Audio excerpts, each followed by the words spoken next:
Halo pemirsa, minggu perdagangan yang baru telah dimulai. Para trader masih memproses laporan non-farm payrolls bulan Mei yang dirilis Jumat lalu.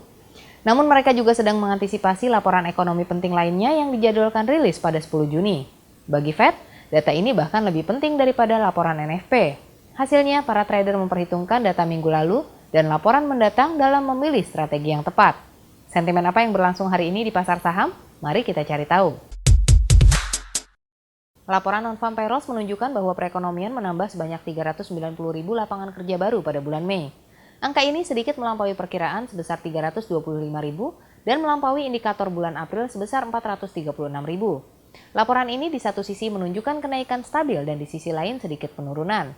Pasar saham Amerika Serikat Jumat lalu menguat berkat hasil tersebut.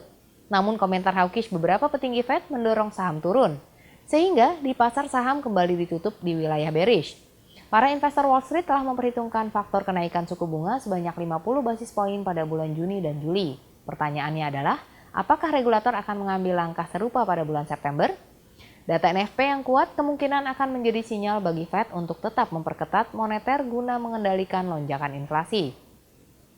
Namun para trader masih khawatir bahwa pengetatan yang agresif akan memicu resesi. Mereka juga memperhatikan komentar terbaru dari CEO Tesla Elon Musk yang ingin memangkas sekitar 10% dari jumlah karyawannya karena dirinya memiliki firasat sangat buruk terkait ekonomi. Saham Tesla jatuh hampir sebanyak 9%, memaksa Nasdaq dan S&P 500 turun. Akibatnya, ketiga indeks saham Amerika Serikat ditutup merah, melemah sekitar 1%. Pada sesi Asia hari ini, saham Amerika Serikat berjangka bergerak naik, sementara indeks saham utama Jepang dan Australia melemah. Seperti yang diperkirakan, laporan non-farm payrolls hanya sedikit berdampak pada dolar Amerika Serikat. Para trader lebih tertarik pada indeks harga konsumen atau PMI Amerika Serikat. Mereka meletakkan harapannya pada fakta bahwa inflasi mungkin kembali turun. Pada bulan April, angka CPI sedikit turun. Jika angka bulan Mei terus turun, ini mungkin menandakan bahwa inflasi telah mencapai puncaknya. Oleh karena itu, kemungkinan soft landing atau perlambatan ekonomi yang disusul pertumbuhan akan meningkat. Pada saat yang sama, prospek dolar Amerika Serikat tetap optimis. Indeks dolar Amerika Serikat yang mengukur kekuatannya terhadap 6 mata uang pesaing utamanya diperdagangkan di level 101,89 selama sesi Asia. Indeks dolar Amerika Serikat bergerak dalam channel menurun intraday 101,85 sampai 102,21. Namun para analis menekankan bahwa dolar Amerika Serikat diperdagangkan di level yang relatif lebih tinggi dibandingkan beberapa bulan lalu. Jadi indeks dolar Amerika Serikat kemungkinan akan melanjutkan pergerakan naiknya meskipun ada beberapa hambatan. Pasangan dolarnya naik ke titik tertinggi bulanan baru di level 130,99 selama sesi Asia jelang minggu yang sibuk. Ingat, pasangan ini mendekati titik tertinggi 20 tahun di 131,34 pada bulan Mei. Arah pasangan ini sebagian besar bergantung pada ekspektasi kenaikan suku bunga Fed. Masih belum jelas seberapa agresif Fed akan memperketat kebijakan moneternya di masa mendatang. Oleh karena itu, yen akan berada dalam posisi rentan terhadap dolar Amerika Serikat. Pasangan ini dengan kuat berkonsolidasi di atas level 130.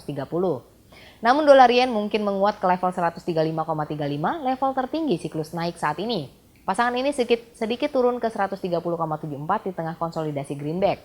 Dolar yen bergerak dalam kisaran menurun 130,40 sampai 130,99. Yen kini melemah akibat kembalinya selera resiko, naiknya Treasury Amerika Serikat serta melonjaknya harga minyak. Lonjakan harga minyak memperparah kekhawatiran atas neraca perdagangan Jepang. Namun alasan utama melemahnya mata uang Jepang adalah sikap dovish Bank of Japan. Regulator telah lebih dari sekali menyoroti kebutuhan untuk mendukung perekonomian. Untuk tujuan ini, mereka akan tetap memberlakukan kebijakan moneter yang sangat longgar. Hal itu ditegaskan Gubernur BOJ Haruhiko Kuroda dalam pidatonya hari ini. Dirinya juga mengkonfirmasi bahwa harga ekspor dan impor meningkat akibat melemahnya yen. Oleh karena itu, dampaknya terhadap pasar praktis netral. Sementara itu, RBA lebih hawkish. Pada pertemuan besok, RBA diperkirakan akan kembali menaikkan suku bunga. Ini akan menjadi kenaikan suku bunga kedua berturut-turut. Regulator mungkin menaikkan suku bunga acuan sebanyak 0,25 atau bahkan 0,50%. Menurut beberapa analis, Gubernur RBA Philip Sui mungkin memutuskan untuk menaikkan suku bunga dengan lebih agresif, misalnya sebanyak 40 basis poin. Ada beberapa alasan kuat untuk skenario tersebut. Pasar tenaga kerja kuat, PDB terus meningkat, penjualan retail serta upah naik signifikan pada kuartal pertama. Sementara para trader menunggu keputusan suku bunga RBA, pasangan AED USD mungkin mencoba menembus ke atas titik tertinggi bulan Mei. Pasangan ini telah menguat sebanyak 0,5% pada minggu lalu. Jika selera resiko tetap kuat, dolar Australia kemungkinan besar mendekati ke level yang ditunjukkan. Pasangan AUD/USD berfluktuasi di antara level resistance 0,7231 dan level support 0,7189. Pasangan ini mempertahankan bias bearish jelang pertemuan RBA. Pada saat pembuatan video ini, AUD/USD diperdagangkan di level 0,7231. Di Aussie mungkin juga bergerak naik di tengah berita positif dari Cina dan kenaikan harga minyak.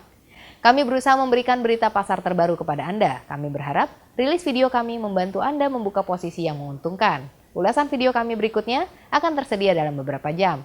Subscribe dan tinggalkan komentar Anda di bawah. Sampai jumpa.